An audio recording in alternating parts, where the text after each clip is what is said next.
Oui, bonjour, je suis Pierre Morin pour Aventure Chasse et Pêche, chroniqueur aux armes à feu. On parle toujours de rechargement, je suis en présence de Kevin.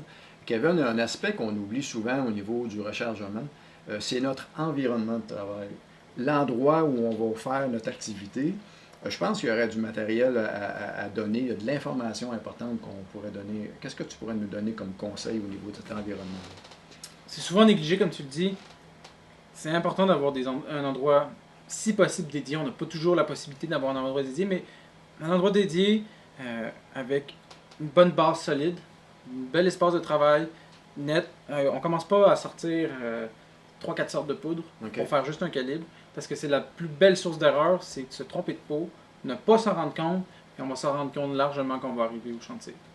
Parce que c'est là qu'on a des détonations, c'est là qu'on a des bris d'armes, puis souvent physiquement aussi. Blessure.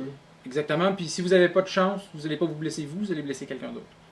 OK. Puis c'est pas mal pire parce que cette personne-là, ben, c'est ça. Elle va revenir contre vous. Donc, quand on parle d'environnement de travail, c'est que principalement, ce qu'on veut faire ressortir, c'est le côté sécurité. Exactement. Il faut que ça soit propre, bien organisé. Prenez le temps de faire votre espace de travail.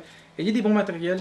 Pas obligé de mettre une fortune, mais on ne met pas une presse qui est un avantage mécanique sur une petite plaque de bois. Donc, à chaque fois que vous allez actionner le piston, vous allez avoir 4 pouces de flexibilité dans la poignée. Non. On s'assure d'avoir une bonne surface de travail ferme. Avec les prix des matériaux, du plywood, 1 pouce d'épais, c'est largement facile, même 3/4 de pouce. Ça va déjà donner une meilleure base que juste faire ça sur le coin d'une table de cuisine avec des serres en C. On met des vis, du bon matériel. Puis, organisez-vous. On commence pas à droite pour finir à gauche puis ensuite aller au milieu. Vous pouvez toujours prendre le temps de bien diviser vos espaces de travail.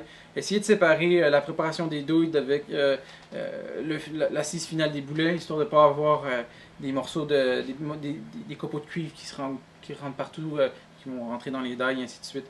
Gardez les espaces de travail propres. Et surtout, surtout, ne pas mélanger les boules. C'est tellement facile. Identifier les choses. On a discuté avec toi, Pierre. Quand vous faites votre organisation de votre boîte de munitions, quand vous faites des tests, préférablement identifier les munitions physiquement avec un crayon. Parce que, comme tu disais, c'est facile d'échapper une boîte, puis de ne pas savoir du tout qu'est-ce qui va se passer après. Puis il faut toutes les défaire parce qu'on ne peut pas assumer qu'on n'a pas fait d'erreur, on ne peut pas assumer qu'on sait quelle cartouche est quoi. Donc, organisation. Prise de notes, identification des composants, identification des munitions faites. Le pire que je vois souvent quand je vais voir des clients, c'est qu'il n'y a pas d'identification ou de prise de notes de fait.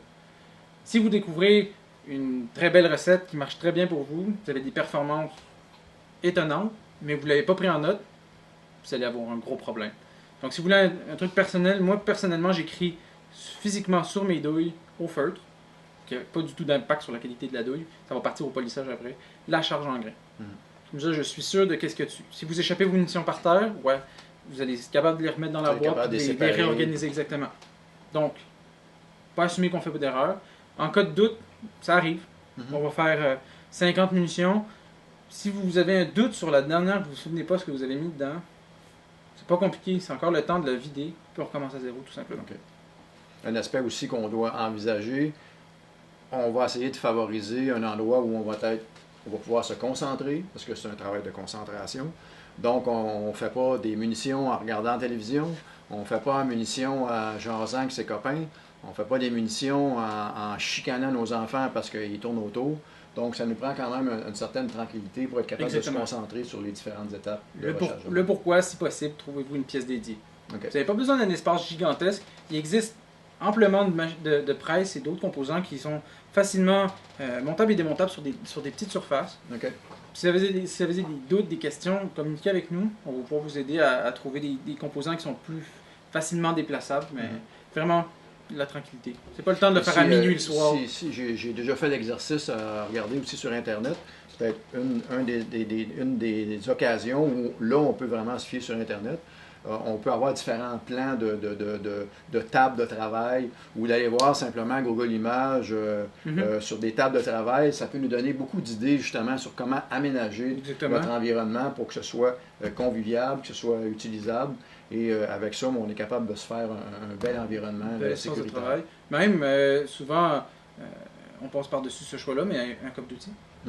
un coffre d'outils avec une belle table sur le dessus vissée après le coffre. OK.